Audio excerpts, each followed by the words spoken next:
Halo Alsa Yans, selamat datang di Alsa Indonesia Talks. Bersama aku Tamara Fiansia yang akan memandu Alsa Indonesia Talks kali ini dalam beberapa menit ke depan. Alsa Indonesia Talks kali ini akan membahas tentang women empowerment, women protection, and gender equality in Indonesia.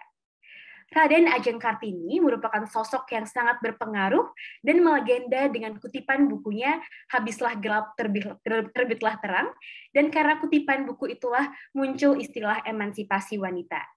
Berkat jasa beliau, di era globalisasi ini peran wanita bukanlah suatu hal yang tabu untuk melakukan aktivitas yang di luar perkiraan wanita. Namun, tetap masih dalam batas-batas yang wajib diperhatikan. Diskriminasi berdasarkan gender masih terjadi pada seluruh aspek kehidupan di seluruh dunia. Perempuan menanggung beban paling berat akibat ketidaksetaraan yang terjadi. Namun pada dasarnya ketidaksetaraan itu merugikan semua orang. Oleh sebab itu, kesetaraan gender merupakan persoalan yang sangat penting dan memiliki nilai tersendiri.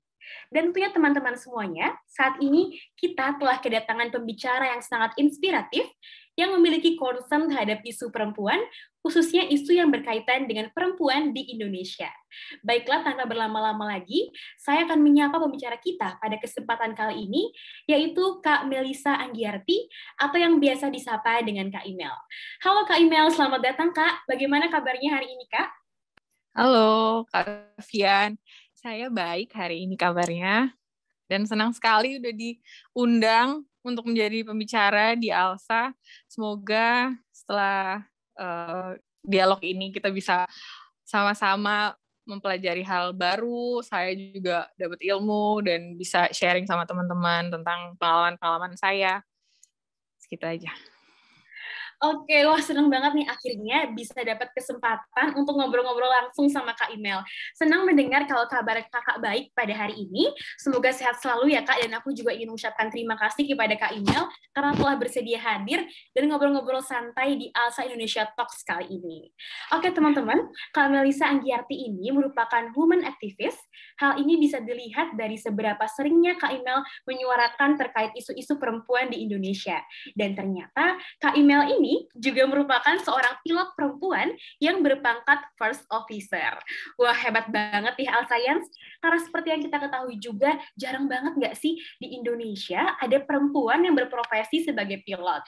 Nah, semoga nantinya dengan mengetahui sosok Kak Imel, ini bisa menjadi motivasi untuk teman-teman perempuan semua yang memiliki impian atau ingin berkarir untuk menjadi seorang pilot ataupun profesi lainnya yang teman-teman inginkan.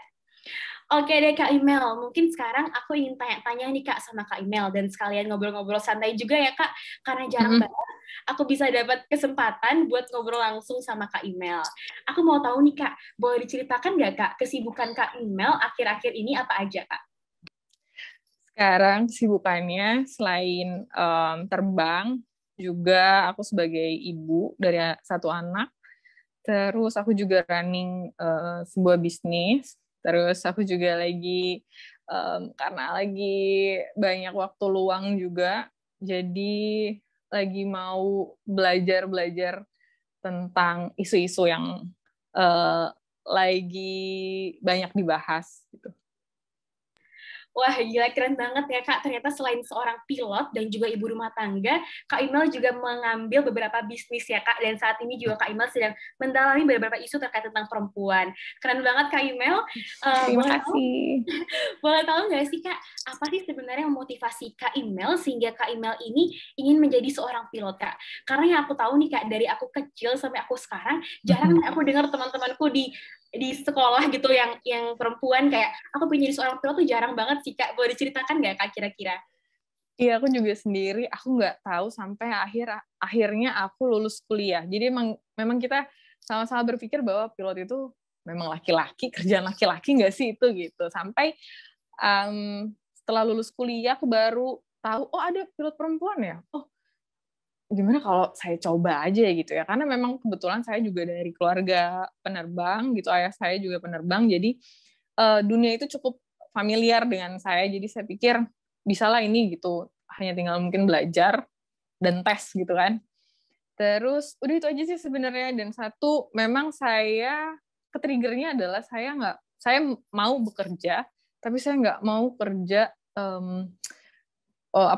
office hour gitu, kayak dan apa sih namanya, kerjanya tuh saya ngeliatnya kayak kantoran ya contohnya gitu. Saya kayak nggak bisa kerja kayak gitu. Jadi saya harus yang, saya nggak bilang itu dinamis juga sih, cuman mungkin setiap saya kerja saya menemukan sesuatu yang baru gitu, kayak lebih menantang kali ya, saya pikir kayak gitu sih. Jadi akhirnya saya, oh yaudah deh, saya tes aja deh buat pekerjaan ini gitu, dan akhirnya keterima gitu. Mantap banget Kak. Jadi yang sebenarnya paling penting itu adalah kemauan untuk belajar gitu ya Kak. Jadi apa yang kita inginkan itu harus disertai dengan kemauan yang keras untuk belajar, dan jangan takut nih buat keluar dari zona nyaman kita gitu ya Kak Imel ya. Iya, benar banget. Oke, thank you Kak Imel atas jawabannya tadi Kak. Jujur inspiratif banget karena jarang banget sih Kak aku nemu ada pilot dan perempuan Kak. Thank you Kak Imel. Oke, mungkin with all due respect nih Kak, selama perjalanan karir Kak Imel untuk menjadi seorang pilot, apakah Kak Imel menemukan seperti kesulitan atau mungkin apakah ada diskriminasi yang pernah Kak Imel alami selama menjadi pilot Kak? Karena knowing that banyak banget orang yang berpikir kalau pilot itu profesi laki-laki Kak. Sebenarnya sih kalau kesulitan itu ada, karena saya baru sadar kalau ternyata motorik saya tuh nggak sebagus teman-teman yang laki-laki. Walaupun mungkin kalau kita bicara soal kompetensi, kan kompetensi tuh di pekerjaan saya tuh ada banyak ya tesnya gitu. Ada tentang kesehatan, sama ada motorik, skill, dan knowledge gitu. Nah, saya pikir kesulitan saya waktu itu adanya di skill, yaitu motorik gitu. Karena seperti yang kita tahu ya, saya dari kecil tuh dijagain terus sama mama saya, sama papa saya, kalau anak perempuan jangan manjat-manjat. Anak perempuan nanti aja nyetirnya, udah nanti aja gitu. Yang nggak dikasih kebebasan, saya pikir kebebasan yang buat bandel gitu. Jadinya saya ngerasa motorik saya agak sulit beradaptasi waktu itu. Tapi ternyata motorik itu bisa dilatih. Jadi dengan kemauan saya yang keras, saya akhirnya latihan terus, flight simulator, semacam itu. Terus ternyata bisa. Itu kesulitan pertama. Dan saya merasa kayak, oh itu ada background-nya itu kenapa saya mengalami kesulitan itu gitu. Terus kedua, kalau ngomongin diskriminasi, memang karena mungkin masih jarang ya perempuan yang bekerja di dunia pekerjaan saya ini. Jadi saya tuh kalau misalnya ada saya bilang mungkin nilai minusnya gitu, kalau misalnya tiba-tiba saya nggak bisa jawab suatu pertanyaan, itu akan disambung-sambungin kayak, lo sih kebanyakan dandan, atau lu kelamaan dandan sih, bukannya belajar gitu. Dan itu tidak terjadi sama teman-teman laki-laki saya gitu. Mereka juga nggak bisa jawab, tapi mereka nggak digituin gitu sih. Saya ngerasanya. Jadi ini itu saya udah bilang itu diskriminasi, saya udah bisa mengkategorikan itu. Jadi kayak saya pikir hal ini akan menjadi biasa aja mungkin ya nanti kesananya. Tapi memang ya hal-hal semacam itu yang saya dapat gitu. Misalnya nanti tapi balik lagi ya, ketika saya bekerja gitu, terus saya kan saya punya beban ganda nih, karena saya harus bekerja juga, tapi saya harus juga ngurus rumah tangga gitu. Lambat laun mereka akan ngerti gitu, oh ini orang nggak punya beban kayak gue, maksudnya ini orang bebannya nggak kayak gue gitu, yang pilot-pilot cowok ya, karena dia juga harus ngurus rumah tangganya, so dia membutuhkan waktu yang saya nggak perlu untuk mengurus rumah tangganya gitu. Jadi lambat laun akhirnya mereka mengerti bahwa bukan masalah dia nggak mampu untuk menjadi seperti saya, tapi kayak memang dia harus butuh effort yang lebih banyak karena dia punya beban juga lebih banyak kayak gitu sih. Oke, I see Kak, paham sih Kak. Iya. Ya, perempuan itu kayak punya beban yang lebih banyak gitu ya Kak, bisa dibilang Kak Imel sebagai seorang pilot juga sebenarnya masih punya kewajiban yang lain gitu Kak, sebagai ibu rumah tangga. Betul. Ya, seperti itu Kak. Tapi ada nggak sih Kak kira-kira treatment yang beda gitu antara pelatih mentreatment perempuan dengan pilot laki-laki seperti itu Kak? Apakah ada treatment yang berbeda gitu Kak? Treatmentnya sih kalau saya tanya sama instruktur saya sebenarnya nggak ada. Cuman mungkin karena mereka juga baru menerima pilot-pilot perempuan, mungkin ada rasa kecanggungan, ada rasa minta minta dikasih tahu, minta di briefing kalau apa aja sih yang gue tuh nggak boleh gitu, apa aja bercandaan yang nggak boleh dan sebagainya gitu. Tapi secara treatment untuk menguji kompetensi semuanya sama. Oke, thank you Kak Imel atas pandangannya. Kak. Oke, mungkin Kak Imel pernah dengar nggak nih Kak, stigma-stigma yang mengatakan bahwa perempuan itu tuh lebih baik di rumah saja. Nggak hanya ngurus rumah tangga aja lah, atau mungkin cukup cuci piring aja, cuci baju aja. Dan patriarki gitu ya. Iya, bener banget. Perempuan lebih baik mengurus pekerjaan rumah aja. Kayak perempuan tuh nggak usah kerja dan nggak usah sekolah tinggi-tinggi gitu. Dan masih banyak lagi stigma-stigma lainnya terkait tentang hal tersebut, Kak. Nah, boleh tahu nggak Kak pandangan Kak Imel terhadap stigma-stigma tersebut, Kak?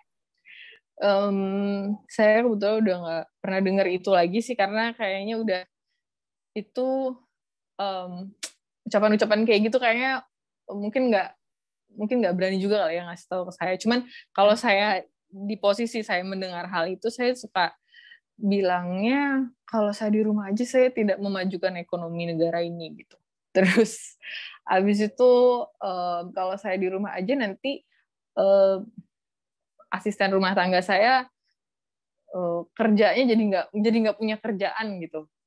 Terus kalau saya di rumah aja nanti apalagi pokoknya banyak deh alasan-alasan yang saya pakai untuk saya ya emang kita tuh perempuan bekerja itu memang sudah pilihannya, dan ketika menemukan itu ya memang udah seharusnya gitu. Jadi udah bukan hal yang harus dipertanyakan dan disinkronis sama stigma-stigma yang ada di masyarakat gitu sih. Itu sih yang selalu saya jawab kalau dengar contoh-contoh pertanyaan seperti itu gitu. Oke, aku juga sepakat banget sih Kak sama jawaban Kak Imel tadi. Kalau misalnya ada stigma yang masuk kayak gitu ya Kak, kadang kayak kenapa sih perempuan emang harus kayak gitu, kan nggak juga ya Kak ya. Iya betul. Berarti Kak Imel dari kecil dari tanamin ya Kak buat nggak stick terus dengan pandangan kuno seperti itu Kak. Iya betul. Oke, thank you Kak Imel atas pandangannya tadi Kak. Mungkin aku lihat juga Kak Imel ini sudah berumah tangga ya Kak ya, dan udah dikaruniai anak juga nih Kak. Nah, aku mau tanya nih Kak, sebenarnya how sih do you balance your life and then work and becoming a mom at the same time gitu Kak? Karena kita semua di sini tahu pasti itu bukan hal yang mudah ya Kak. Dan sebetulnya menurut Kak Imel sendiri nih Kak, peran perempuan dalam berumah tangga itu harusnya bagaimana sih Kak? Apakah setara dengan laki-laki atau mungkin di bawah kendali laki-laki atau bahkan sebaliknya nih Kak? Ya jadi untuk membalancing hidupku tuh biasanya aku butuh support system sih untuk berada tetap di dunia ini ya, tetap terbang, terus jadi ibu juga, jadi istri juga gitu. Apalagi sekarang udah mulai ada usaha lagi, jadi ada lagi tanggung jawabnya dan kerjaannya gitu. Aku butuh support system. Jadi aku butuh suamiku untuk mendengarkanku, aku butuh suamiku untuk bekerja sama dengan aku butuh mamaku untuk sekedar make sure anakku baik-baik aja ketika aku harus bekerja. Terus aku juga butuh asisten rumah tangga juga untuk ya make sure juga pekerjaan rumah tangganya beres gitu. Jadi memang yang aku butuh untuk tetap balancing adalah support system itu sih. Dan satu lagi pertanyaannya apa ya? Ini sih Kak, aku pengen tanya pendapat Kak Imel nih Kak. Sebenarnya bagaimana sih peran perempuan dalam berumah tangga itu Kak? Apakah setara dengan laki-laki nih atau misalnya di bawah kendali laki-laki seperti itu Kak? Iya. Jadi kalau saya udah dari awal mau menikah, saya udah bilang kalau kita ini setara. Saya adalah partner. Jadi saya di samping kamu. Saya bukan di belakang kamu, saya di samping kamu. Jadi saya temenin. Dan memang kita berbagi tanggung jawab, berbagi kewajiban itu dibagi rata, dan kalau bisa memang setara gitu ya. Kalau bisa memang adil gitu. Jadi menurut saya sih itu sih. Dan itu memang penting adalah komunikasi. Jadi semua harus dikomunikasikan, karena memang kita kan hidup di dunia patriarki yang dimana mungkin suami saya akan dapat omongan-omongan dari luar, kalau kalau ini banget sih suami-suami takut istri, atau lu kok apa ya, aku ngalah gini. Harusnya kan laki-laki itu kan memang ya udah kerja aja, nggak perlu melakukan pekerjaan rumah tangga dan mana. Saya kebetulan pernah hidup cuma berdua doang waktu itu suami saya lagi sekolah. Terus ya suami saya mau nggak mau dia harus ngepel, nyapu, mengerjakan pekerjaan rumah tangga yang distigmakan bahwa itu kan pekerjaan perempuan buat beres-beres seperti itu gitu. Tapi ya kalau kita bicara udah di negara-negara yang maju gitu kan, emang mereka udah biasa aja itu domestik ya, pekerjaan domestik adalah pekerjaan berdua gitu, suami dan istri gitu. Dan begitu sampai sini ya mungkin ke bawah itu, jadi dianggapnya sama sekitarnya, lu nyapu, lu ngepel, lu nyuci piring ya, kayak gitu-gitu. Jadi hal yang apa ya, hal yang aneh, hal yang tabu gitu buat masyarakat kita. Padahal ya memang harusnya sebenarnya idealnya adalah seperti itu menurut saya sih. Oke, sepakat sih Kak. Aku juga sepakat banget sama pandangan Kak Imel tadi ya. Harusnya emang setara ya, pekerjaan kita juga bisa dilakukan sama laki-laki dan sebaliknya gitu kan ya Kak ya. Berarti sejauh ini Kak Imel nggak punya kendala ya Kak dalam menyeimbangkan. Aku juga tadi shock gitu Kak dengan Kakak selain pilot, ibu rumah tangga, terus juga ngambil bisnis gitu Kak. Aku kayak, wow, sibuk banget ya Kak Imel ini. Selama ini Kak Imel nggak punya kendala gitu ya Kak dalam nge-balancing nih Kak dari semua pekerjaan Kakak yang Kakak ambil dan semua peran Kakak baik itu sebagai ibu rumah tangga, pilot maupun businesswoman gitu Kak.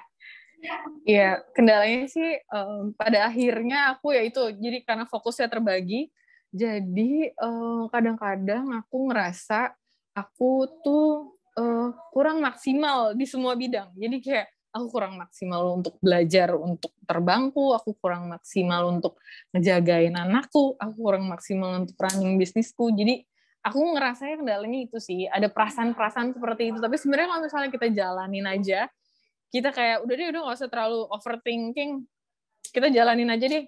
Ini gue ada kewajiban buat terbang, gue ada kewajiban buat jadi ibu, gue ada kewajiban buat running bisnis, udah jalanin aja gimana caranya ngatur, pokoknya seatur mungkin, karena emang nggak mungkin kan nggak ada masalah, tapi kayak terus-terusan buat recovery aja terus gitu. Itu sih. Oke, keren banget Kak. Jadi emang Kak Imelnya udah punya semangat dari awal ya Kak untuk nge-balancing semuanya. Iya, benar. Karena emang keren banget sih yang aku lihat sekarang Kak Imel keren banget dan aku bener-bener inspirasiku banget gitu Kak. Thank you Kak Imel sebenarnya pandangannya Kak. Terima kasih. Ya, sama-sama Kak. Mungkin aku mau bertanya nih Kak, berbicara soal women empowerment nih Kak. Aku mau tanya Kak, menurut Kakak, how important is women empowerment in today's society Kak? Atau mungkin misalnya kayak how important it is for the future generation of women in Indonesia. Jadi mungkin mau diceritakan Kak, gimana pandangan Kakak terkait hal ini Kak? Penting banget ya women empowerment, women protection, itu menurutku di Indonesia ini penting banget karena seperti yang kita tahu ya, kayak Indonesia tuh masih menganut banget sistem-sistem patriarki seperti itu.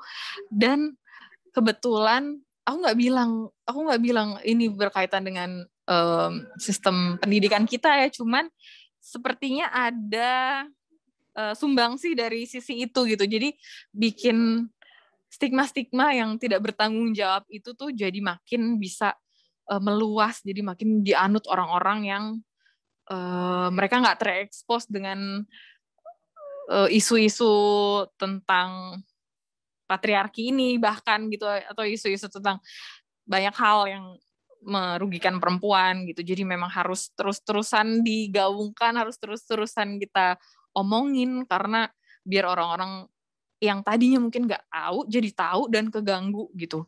Karena memang apa ya, untuk menciptakan suatu masyarakat yang menurutku ideal adalah ketika perlindungan hukum, ketika masyarakat kita menghargai bahwa kesetaraan, bahwa perlindungan terhadap perempuan, apalagi tentang anak, itu adalah suatu hal yang sangat penting untuk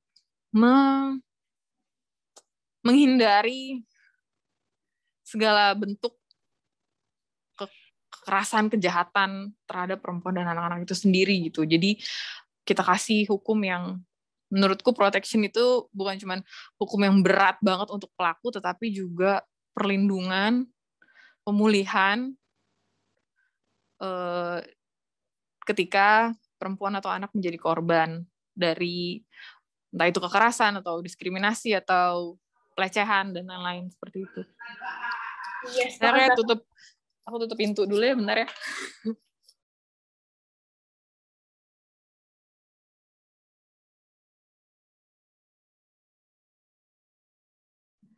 Maaf ya.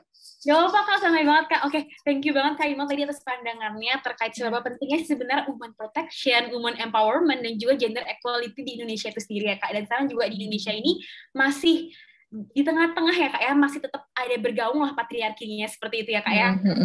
Oke, terima kasih atas pandangannya. Nah, aku mungkin ini sih Kak, aku mau tanya, kan aku juga anak hukum nih Kak. Nanti juga pasti banyak banget anak hukum yang bakal dengerin podcast ini Kak. Aku ingin tahu sih Kak, bagaimana sih pandangan Kakak mengenai fulfill of women right protection di Indonesia, dan bagaimana pandangan Kak Imel berkaitan dengan rancangan undang-undang penghapusan kekerasan seksual atau RUU PKS.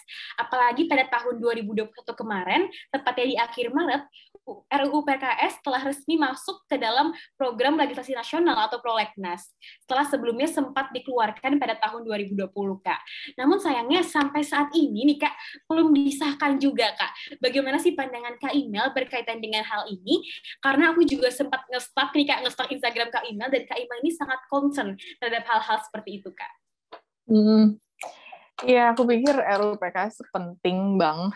Aduh, itu udah kayak, apa ya, menurutku kayak dari RUU PKS itu bisa disahkan itu cikal bakal kita memiliki masyarakat yang ideal gitu.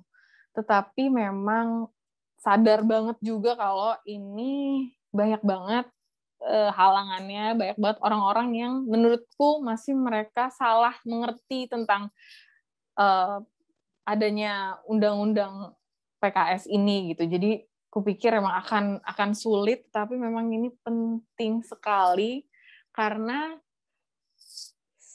RUU PKS ini kan banyak banget mengatur dan melindungi gitu hal-hal yang belum ada sebelumnya gitu. Jadi kalau misalnya dulu pelecehan itu, atau sekarang ya masih berarti karena RUU PKS belum disahkan, bahwa pelecehan itu sebatas, atau pemerkosaan itu kayak sebatas penetrasi gitu. Jadi di luar itu belum dikategorikan sebagai pelecehan gitu. Hanya perbuatan tidak menyenangkan itu kan tidak apa ya, menurutku kayak nggak impas aja gitu dengan efeknya setelah dilecehkan terus perbuatan tidak menyenangkan, dan menurutku juga hukumnya juga nggak berat, dan terus pemulihan terhadap korban nggak ada, dan RUU PKS ini kan mencakup semuanya gitu. Kita memberikan hukuman yang berat dan adil ya, karena merasa bahwa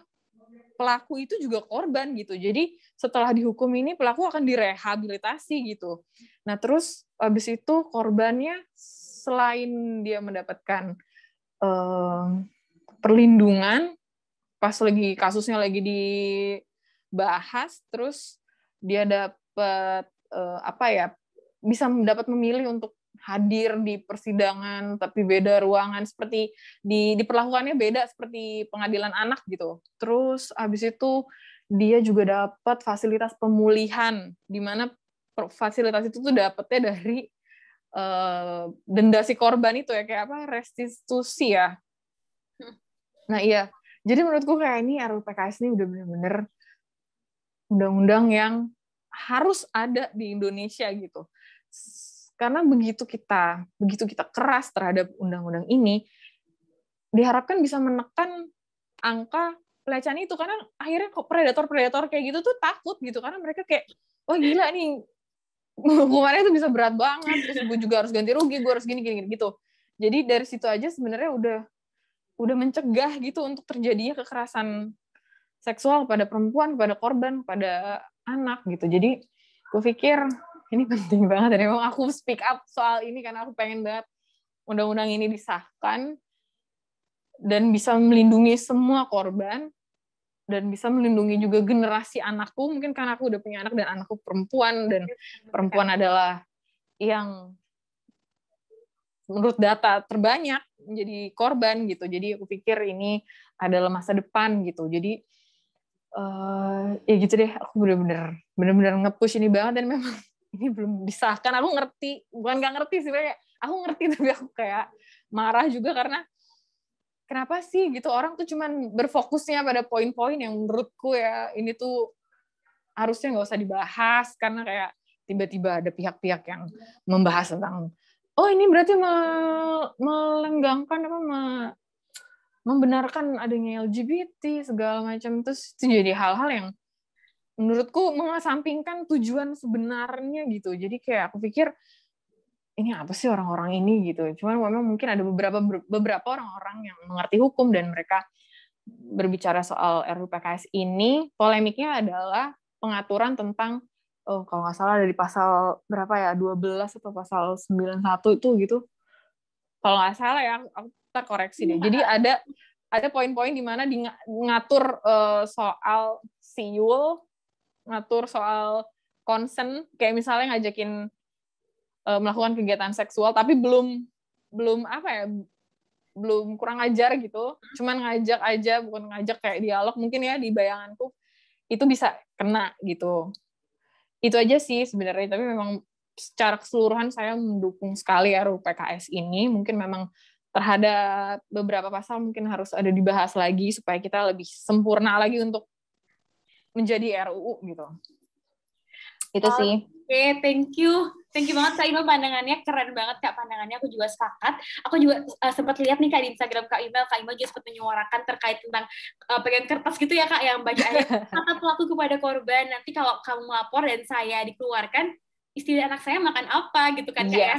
Padahal saat sudah terbukti dan baru ingat anak, padahal sebelumnya nggak ingat anak dan nggak ingat istri juga Kak. Iya, jadi excuse kan, jadi kayak tolong kasihani saya, padahal pas ngelakuin itu ya like ya gitulah, saya kayak mental yang sebenarnya saya pikir bahwa predator seksual itu sebenarnya pengecut mereka, karena ya gitu, mereka begitu udah kena, udah tahu konsekuensinya baru dia kayak gitu. Sebelumnya ya, mana ya betul, yang kayak gitu kan yang bisa kita sounding ya, kalau misalnya udah RUU PKS bisa disahkan kan, kayak di sounding lo bisa lo nih hancur banget hidup lo ketika lo melakukan pelecehan gitu. Jadi begitu dia ada drive untuk melakukan pelecehan gitu, predator mereka akan mikir, oh gila, gue bisa hancur juga nih hidup gue. Sementara kan kalau sekarang ya kayak wah sedih ngelihatnya, kayak banyak ketidakadilan di mana-mana gitu, kayak udah dilecehin malah kena UU ITE, malah jadi dikriminalisasi dan lain-lain sebagainya gitu. Jadi kayak saya pikir ini mengundang predator-predator untuk melakukan hal-hal itu, karena mereka ngerasa kayak cuma segitu doang gue di ini nih, dan gue bisa twist itu hukum jadi balik ke dia, jadi bumerang buat dia gitu kan, mengerikan kan. Oke, thank you banget Kak Imel pandangannya Kak. Semoga setelah ada teman-teman yang mendengarkan podcast ini, teman-teman jadi tercerahkan terkait tentang segera disahkannya RUU PKS ini ya Kak. Oke, thank you Kak Imel atas pandangannya Kak. Mungkin aku pengen tanya nih Kak, bagaimana sih sebenarnya pandangan Kak Imel mengenai kesetaraan gender di Indonesia saat ini? Apakah menurut Kakak itu sudah baik, atau masih menengah, atau mungkin masih sangat buruk gitu Kak? Dan sekalian mau tanya juga nih Kak, pandangan Kak Imel terkait pandangan woman as a leader, karena kan banyak banget stigma di masyarakat yang bilang kalau misalnya leader itu lebih baik laki-laki, kenapa perempuan itu baperan dan lain sebagainya gitu kan Kak ya. Mungkin mau tanya pandangan Kak Imel sih Kak terkait hal tersebut. Kalau menurutku kalau di Indonesia tuh sebenarnya aku nggak tahu persisnya ya, karena aku ada di lingkungan yang menurutku privilege gitu. Kita terekspos dengan isu-isu soal gender, isu-isu soal hal-hal kekerasan seksual seperti ini gitu. Tapi saya nggak tahu yang terjadi di pelosok-pelosok tuh seperti apa, karena memang aku juga belum terlalu banyak baca, tapi aku bisa tarik gitu ya kesimpulan dari kacamataku kalau ini buruk banget sih. Kayak emansipasinya dan kesetaraannya tuh masih parah. Tapi memang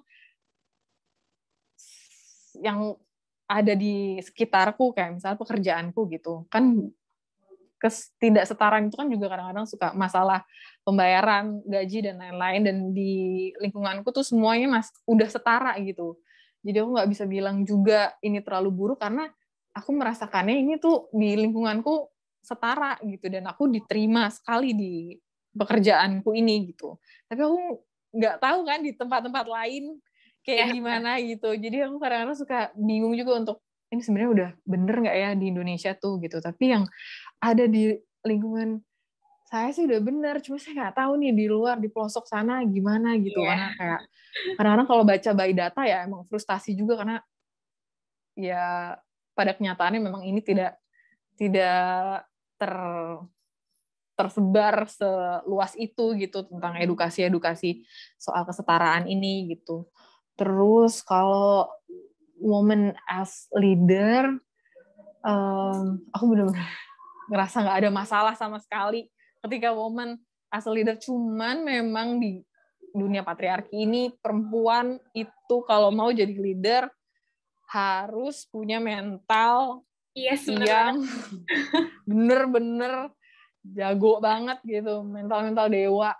Terus karena memang kita menghadapi masyarakat, belum lagi menghadapi bawahannya yang juga misalnya ada patriarki dan nggak menghargai gitu kita sebagai leader. Terus masyarakat juga kadang-kadang nyinyir gitu. Terus udah gitu kewajibannya yang saya bilang tadi, beban ganda itu benar-benar real gitu. Jadi dia as a leader mungkin di kerjaan misalnya contohnya, terus dia juga harus ngurusin rumah tangganya, atau as a leader di rumah tangganya dia harus mengambil peran suaminya gitu.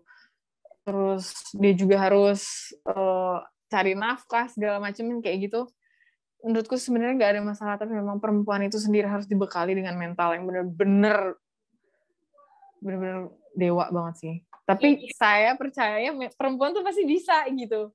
Asal nggak masyarakat mencoba untuk drag her down, itu sebenarnya bisa aja jalan aja terus. Sebenarnya kita juga banyak banget kan punya figur-figur yang kuat-kuat banget gitu ini jadi perempuan gitu. Dan harusnya itu memang biasa aja gitu. Cuman karena susah ya untuk jadi perempuan seperti itu di masyarakat kita. Jadi kita ngeliatnya kayak wah keren banget, kayak misalnya pekerjaanku gitu. Sebenarnya kalau misalnya aku nggak dikasih tahu lu hebat loh gitu, sebenarnya harusnya aku ngerasa ini sebenarnya biasa aja gitu. Kadang-kadang aku kalau dari teman seprofesi terus kayak keren ya bisa jadi pilot, saya bilangnya kayak enggak, biasa aja, orang lo sama gue sama gitu. Jadi kayak saya nggak yang kayak ketika lo ngeliat gue hebat tuh itu ada kayak lo meninggikan untuk menjatuhkan gue nggak sih nih gitu. Kayak gitu kalau sama ini ya, kalau sesama profesi kayak saya udah di level itu gitu, kayak nggak usah lihat gue dari gendernya gitu, kayak kita kompetensinya sama, lo lulus gue lulus, jadi stop talking about perempuan laki-laki gitu kalau di dalam kerjaan saya gitu. Oke Kak, gitu sih.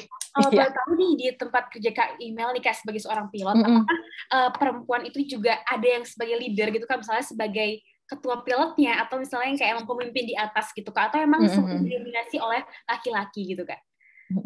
Jadi di hierarki kerjaanku ada first officer sama captain. Captain itu yang bar 3, yang harus sekolah lagi, harus tes-tes lagi gitu. Di Garuda udah ada captain, ada 6 orang. Terus dan itu memang pertama kali senior saya yang jadi captain itu memang susah sekali untuk menerobos hierarki itu gitu, kayak naik ke tingkatan itu susah banget karena ya itu sekali lagi beban ganda. Jadi di lingkungan kerja ini mereka mikirnya, laki-laki kok punya waktu untuk buat belajar terus mengasingkan diri gitu. Sementara kalau saya tuh nggak bisa sama sekali mengasingkan diri. Saya harus kontrol rumah gitu. Saya harus membagi konsentrasi saya 2 gitu. Saya harus belajar juga untuk tes ini, saya harus ngurusin rumah saya karena saya merasanya punya kewajiban itu gitu. Belum bisa sharing dengan orang yang di rumah gitu. Nah, itu yang bikin saya belajar sih. Terus ya kayak gitu jadinya secara realitanya memang yang kita masih berusaha untuk mencapai yang idealnya gimana untuk kesetaraan yang ada di pekerjaan saya ini gitu. Kayak gitu sih. Oke, thank you Kak Imel pandangannya Kak, menarik banget jujur. Oke, mungkin aku mau nanya juga nih Kak, menurut data nih Kak, kalau kita berbicara soal data nih, data dari Kementerian Pemberdayaan Perempuan dan Perlindungan Anak itu kan menyatakan bahwa kasus kekerasan seksual pada anak dan perempuan mencapai angka yang tertinggi pada tahun 2020 Kak, di mana mencapai sekitar 7.191 kasus Kak. Sedangkan total jumlah kasus di 2021 itu mencapai 3.122 kasus Kak. Dan juga masih ada lagi kasus lainnya seperti misalnya ketidakadilan yang terjadi terhadap buruh perempuan atau pekerja informal yang terkait dengan peluang kerja maupun pendapatan yang mereka dapatkan Kak. Kemudian juga bahkan nih Kak, di lingkungan aku sendiri nih, dulu di sekolahku kalau mau jadi ketua umum OSIS itu harus laki-laki Kak. Nah, kira-kira gimana nih Kak pandangan Kak Imel terkait dengan kasus-kasus yang ada di sekitar kita saat ini Kak? Gitu, aku udah kayak tarik nafas dulu ya Kak, aduh jawabnya. Ya. Soalnya memang sedih banget sih ya, karena kan kemarin pandemi itu kan, sekarang juga masih pandemi sih, cuman terus kita harus berada di rumah, terus sementara yang kita harapkan di rumah itu menjadi ruang aman, ternyata jadi nggak aman gitu kan, terus itu kan yang dilaporin ya, saya nggak bisa bayangin yang nggak lapor gitu, berarti kan lebih dari itu dong angkanya gitu, karena itu frustasi banget saya mikirinnya. Cuman itu dia balik lagi sih, memang perlindungan itu yang saya bilang penting banget, kita tuh payah banget soal perlindungan ini menurutku, karena aku kebetulan udah pernah tinggal walaupun cuma 10 bulan 11 bulan di negara orang, tapi aku ngelihat banget mereka tuh sangat-sangat mengedepankan perlindungan hukum gitu. Jadi orang-orang tuh juga takut, orang tuh jadi lebih tertib karena hukumnya tuh sadis dan nggak bisa dibayar dan nggak bisa di twist gitu, nggak ada pasal yang bisa saling berantem gitu di situ, jadi jelas. Terus jadi benar-benar apa ya, aku pandanganku tuh kayak benar-benar frustasi aja soal ini, dan kalau bisa memang aku terus-terusan untuk berbicara soal ini, mengedukasi sekitarku, membawa topik ini kemanapun aku bisa bicara gitu, terus membawa ini kebetulan aku punya platform yang banyak orang bisa lihat gitu, aku memanfaatkan ini untuk berbicara tentang hal ini gitu. Jadi itu aja sih pandanganku dan apa yang bisa aku lakukan gitu. Kalau soal kesenjangan antara pendapatan, antara peluang, itu menurutku dengan kita sounding terus, kita viralkan gitu, itu ada peluang untuk mengubah banyak kebijakan gitu akhirnya. Jadi emang kita living in society yang confusing, tapi kayak itu works gitu sometimes, untuk bikin ini viral, untuk bikin ini nge-trigger orang-orang yang di atas buat bikin kebijakan, so dunia ini jadi lebih baik, dunia ini jadi lebih fair, dunia ini jadi terekspos dan teredukasi dengan baik mengenai kesenjangan yang terjadi antara peluang dan pendapatan perempuan dan laki-laki, seperti itu. Oke, sepakat sih Kak. Jadi sekarang intinya kita harus kayak coba mengedukasi lah ya Kak masyarakat. Mungkin dengan ini juga aku harap banget nih Kak, dengan pandangan dan pendapat dari Kak Imel, teman-teman yang dengar jadi tercerahkan nih Kak, terkait tentang ya sebenarnya ini loh keadaan negara kita ini harus dibenarkan sekarang gitu ya Kak. Oke, thank you banget Kak Imel. Dulu juga aku sempat bingung gitu Kak, kenapa dulu di sekolahku kalau menjadi ketua OSIS tuh harus laki-laki gitu Kak. Iya. Sebenarnya aku dapat kesempatannya kapan gitu buat mencoba gitu kan. Jadi ya setelah Indonesia, jadi masih harus banyak diperbaiki lah Kak ya.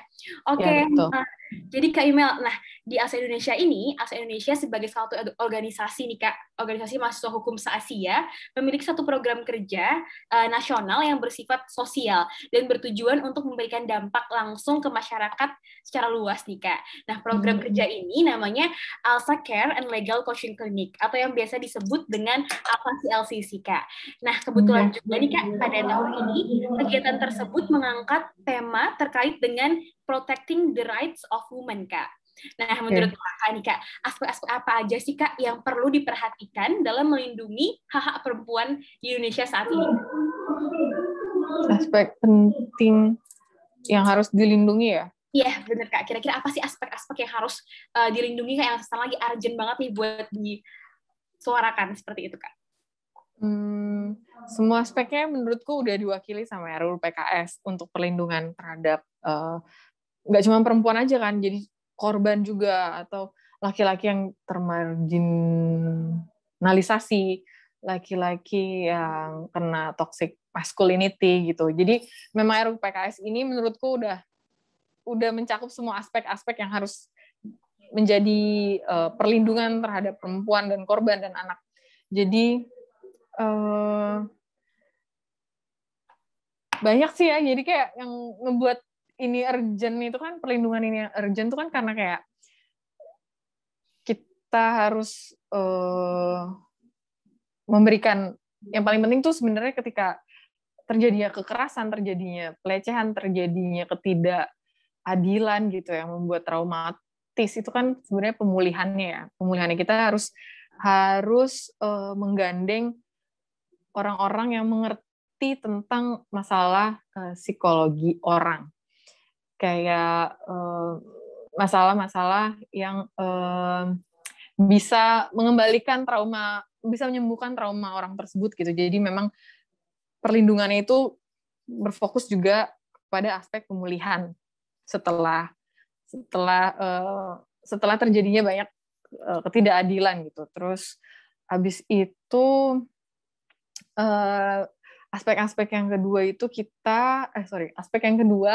itu saya pikir penting kita mulai hukum tuh masuk ke wilayah privat, tapi privatnya seperti pengaturan tentang kekerasan di dalam rumah tangga yang ditabukan oleh masyarakat gitu, kayak misalnya itu kan hubungan seksual suami istri aja, padahal kan di situ bisa aja ada kekerasan, bisa aja ada eksploitasi, bisa aja kayak misalnya kemarin ada suami istri yang istrinya dijual lagi sama suaminya, kayak gitu-gitu kan, itu kan sebenarnya mereka bisa ngomong ini wilayah privat gitu, tapi itu hukum kalau bisa memang perlindungan itu masuk ke situ gitu. Jadi masuk ke wilayah privat di mana memang mungkin ntar takutnya juga ini di-twist lagi ya. Takutnya semua yang privat-privat akhirnya dimasukin hukum, padahal sebenarnya harusnya enggak juga kayak gitu. Tapi memang ya yang hal-hal yang kadang-kadang ya emang kepikiran sama pengusung RUU PKS ini, kita nggak kepikiran loh, karena mereka kan yang kayak Komnas Perempuan itu kan yang mendapatkan kasus-kasus gitu kan, yang mendampingi korban, yang menerima laporan-laporan kasus. Jadi mungkin ketika keluarin rancangan undang-undang ini memang mereka by experience mereka gitu. Jadi aspek-aspek yang nggak kelihatan sama kita gitu, tapi ternyata ini ada dan ini penting gitu ya, seperti itu. Terus apa lagi ya, kayak mengawal proses penindakan keadilan, kayak misalnya mengawal proses pengadilan, dimana kayak jangan temuin dong korban sama pelaku gitu di satu tempat, kan itu kan traumatis tuh kan, bagian aspek yang harus dilindungi tuh aspek korban gitu. Saya kurang bagus nih untuk ini untuk menyampaikan, mudah-mudahan ngerti ya Mbak Bian dan yang lain. Iya, jadi itu aspeknya sih menurut saya ada 3 hal. Oke deh, thank you atas pandangannya Kak Imel terkait dengan aspek-aspek yang harus kita gencarkan sekarang ya Kak, terkait kesetaraan gender ini. Thank you Kak Imel atas pandangannya. Nah, mungkin ya, ini bakal jadi pertanyaan terakhir sekaligus menutup diskusi kita dan ngobrol-ngobrol santai kita pada sore hari ini Kak. Pas sebenarnya aku pengennya lebih lama lagi sih Kak sama Kak Imel. Oke, aku mau tanya nih Kak, apa sih harapan Kakak terkait dengan perempuan-perempuan yang masih belum peduli sama hak dan perlindungan mereka masing-masing Kak? Dan apakah ada nih yang ingin Kak Imel sampaikan kepada setiap perempuan di Indonesia saat ini Kak? Kepada perempuan-perempuan yang belum peduli ya, kadang aku mikirnya mereka hanya tidak terekspos sama isu ini, atau kedua mereka tidak mau mengedukasi diri mereka terhadap isu ini. Itu pandanganku sebenarnya kalau misalnya mau diem aja nggak apa-apa. Tetapi asal jangan menghalang-halangi proses kita untuk mendapatkan keadilan gitu. Karena kadang-kadang perempuan yang menghalang-halangi itu mereka privilege. Mereka punya keluarga yang kita bisa bilang harmonis, mereka memiliki lingkungan yang kita bisa bilang aman gitu. Jadi mereka yang tidak mau menempatkan diri mereka ke situasi yang dialami oleh orang lain gitu, karena mereka privilege dan mereka mungkin kadang-kadang nggak sadar dengan privilege mereka. Jadi mereka mikirnya enggak kok hidup gue baik-baik aja, tapi itu kan belum tentu hidup orang lain baik-baik aja. Itu sih yang penting. Kalau mau diem, it's okay diem. Cuman jangan menghalang-halangi, apalagi jangan menjatuhkan, karena perlindungan terhadap perempuan ini nggak ada, menurutku ya, nggak ada ruginya ketika kita itu berhasil untuk merealisasikan ini gitu. Jadi aku pikir ketika dijatuhkan sama perempuan lagi tuh kayak aku mikirnya, oh my god, kita tuh jadi perempuan kompleks banget ya gitu. Kita tuh kasihan banget ya gitu. Maksudnya ya ini nggak terlepas lagi dari pendidikan patriarki gitu. Mungkin entah lingkungannya juga mendukung untuk kayak pengeksploitasian perempuan atau kayak mendukung ketidaksetaraan itu gitu. Jadi itu aja sih pesanku. Dan untuk semua perempuan yang ada yang sedang mendengarkan ini dan yang ingin mengedukasi dirinya terhadap isu-isu seperti ini, harapanku cuman kita punya mental yang kuat. Terus kita jaga diri karena sekarang hukum nih lagi nggak bisa melindungi kita segitunya. Jadi kita yang harus jaga diri, kita yang harus mengantisipasi banyak hal gitu. Jadi jangan lengah. Menurutku itu bukan aku nakutin sih ya, tapi memang itu kan ya kenyataannya. Terus kita ya terus mengedukasi diri untuk bisa lebih tahu terhadap isu-isu seperti ini, terutama isu-isu yang memang dialami oleh teman-teman kita dan dialami oleh perempuan dan korban gitu. Terus memang kalau bisa aja sih, ikut menyuarakan ketidakadilan yang terjadi, ikut menyuarakan pengesahan RUU PKS ini gitu. Itu aja sih. Oke deh, thank you Kak Imel. Aku juga sepakat banget, Kak. Mungkin bagi teman-teman perempuan yang ada di Indonesia saat ini, karena kan kita juga posisinya beda-beda ya Kak. Nggak semua orang merasakan hal yang sama, karena ada juga yang namanya privilege ya Kak, bagi perempuan Indonesia. Jadi harapannya bagi teman-teman yang mendengar, yang emang udah punya privilege ya, jangan sampai menghalang-halangi teman-teman perempuan yang lain untuk menyuarakan pendapat dan juga hak-haknya. Seperti itu ya Kak intinya. Betul.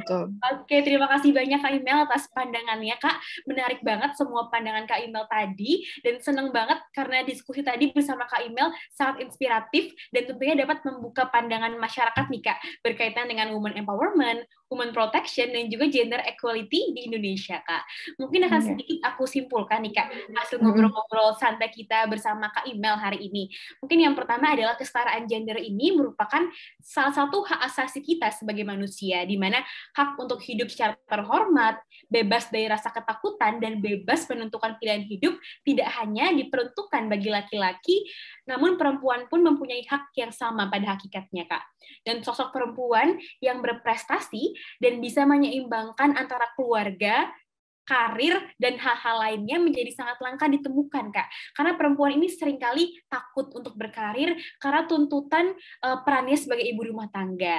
Nah, semoga dengan sharing-sharing bersama dengan Kak Imel tadi, dengan pandangan-pandangan dari Kak Imel tadi, hari ini kita bisa membuka pandangan para perempuan Indonesia untuk berani dan tidak berpaku pada pemikiran yang kuno seperti itu, Kak. Dan kesetaraan gender ini tidak harus dipandang sebagai hak dan kewajiban yang sama persis, tanpa mempertimbangkan hal-hal selanjutnya, Kak. Karena pada dasarnya, laki-laki dan perempuan ini memiliki hak yang sama, Kak. Dan yang terpenting juga, para perempuan harap untuk memiliki mental yang kuat, jaga diri masing-masing juga, dan jangan pernah ragu untuk menyuarakan hak-hak perempuan, dan jangan sampai menghalangi hak-hak perempuan lainnya. Seperti itu sih, Kak. Oke, nggak kerasa banget ya, Kak, kita udah ngobrol nih selama hampir kurang lebih sejam sama Kak Imel. I'm so lucky banget bisa punya kesempatan buat ngobrol-ngobrol bareng sama Kak Imel hari ini.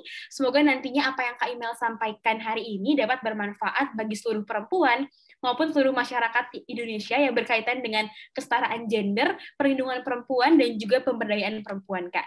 Dan semoga next time kita bisa ngobrol-ngobrol lagi ya, Kak. Iya. Once again, thank you banget Kak Imel karena sudah bersedia hadir dan ngobrol-ngobrol pada hari ini. See you di kesempatan berikutnya, Kak. Sehat dan sukses selalu untuk Kak Imel dan juga keluarga. Iya, terima kasih. Sehat juga ya, Alsa. Terima kasih banyak udah ngundang aku. Aku seneng banget sharing-sharing di sini. Mudah-mudahan ya kita bisa ngobrol-ngobrol lagi nanti ya. Amin. Oke. Thank you, Kak. Thank you, Kak Imel. Baiklah, teman-temannya. Aku Tamara Fiensia pamit undur diri. Sampai jumpa di Alsa Indonesia Talk selanjutnya, yang pastinya dengan topik yang lebih menarik. Dan tetap stay tune ya. Alsa, always be one.